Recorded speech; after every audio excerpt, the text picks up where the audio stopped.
I know off mic we were talking about like college selection, and there's a lot of our audience that's leaning in, trying to find out about how do they select the right college. And we were talking about how there's so many factors, including like for Cornell, it's like weather and location. It's, rains a lot there. It's in a rural part of America. So can you talk a little bit about college selection, how you selected Cornell, and then maybe give some advice to young people who are in that process of deciding on where they want to apply to?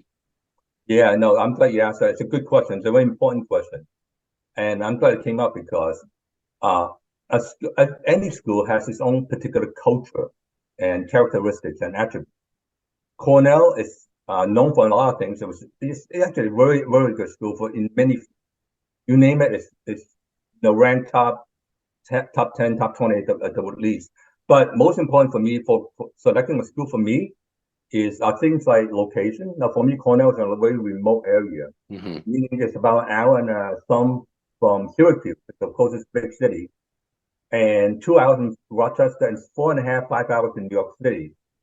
So that to some people is a negative, but for me, that was a positive because I wanted to have the away from home experience in college. And that was one of the positive points because I could have applied to Columbia, which I'm pretty sure I could have gotten in, but I didn't. I don't want to be a commuter student. So location is one of the, it's an example. Whether, people have a joke about Cornell, they say it's so cold. There are only 2 seasons in Ithaca, they say, winter and July. Yeah. That's not true. Cornell is no worse and no better than any other northeastern states. And actually, summertime is just absolutely beautiful. My wife and I visited, and we talked about retiring in Ithaca. We liked it so much. I liked it a lot. I'm still thinking about retiring there.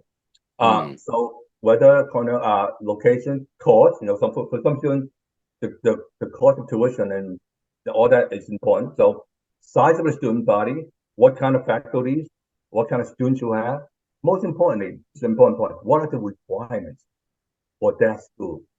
Now, Cornell is pretty selective, and it's selective in certain ways. So if you apply to, say, the architecture school, which is very difficult to get into, I know I'm not an architect, and it's very vigorous. It's a 5-year program.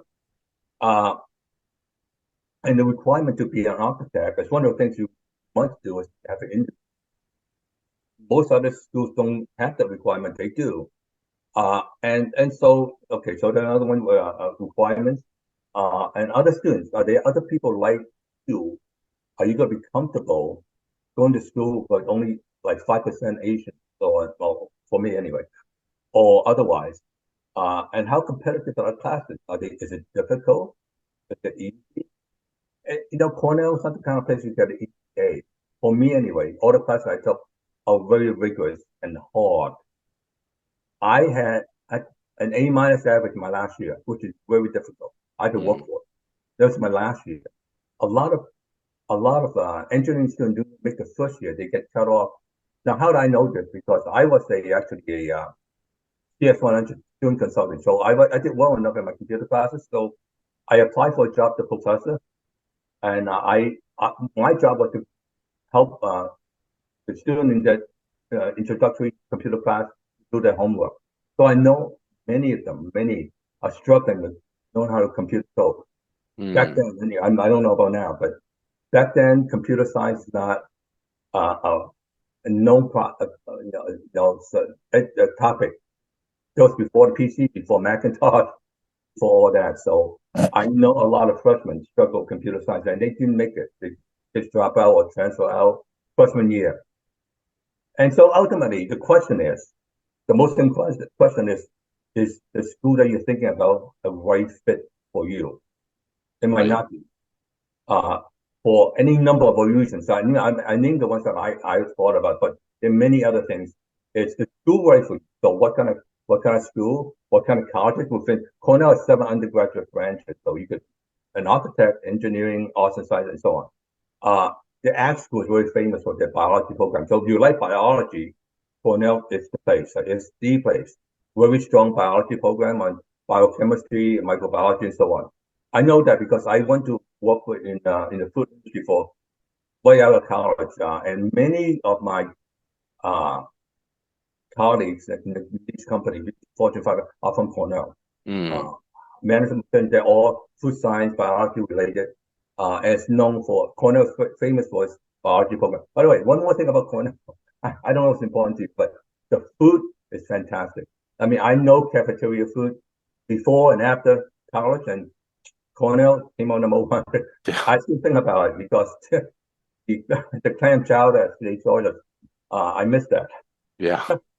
It's good. Anyway, so let me sum it up by saying, considering a school of choices, make an objective assessment of what you really want. What do you really want? Now, I know your parents, your family, your peers, all have an opinion, but this is their opinion. Now, I'm sure the school you apply to have their own requirements about what kind of student they want to have. You might not fit that requirement, but the most important criteria is what you want. Mm. Do you want to be part of that culture? You want to be in that kind of educational environment. So one of the reasons people visit campus, high school students visit the campus because they want to know what it's like in the class. And I encourage you to go find out and see things that physical environment is good for you. All right. So That's good. you have to know what are your plans, what are you, and will this school selection help you get to your dream?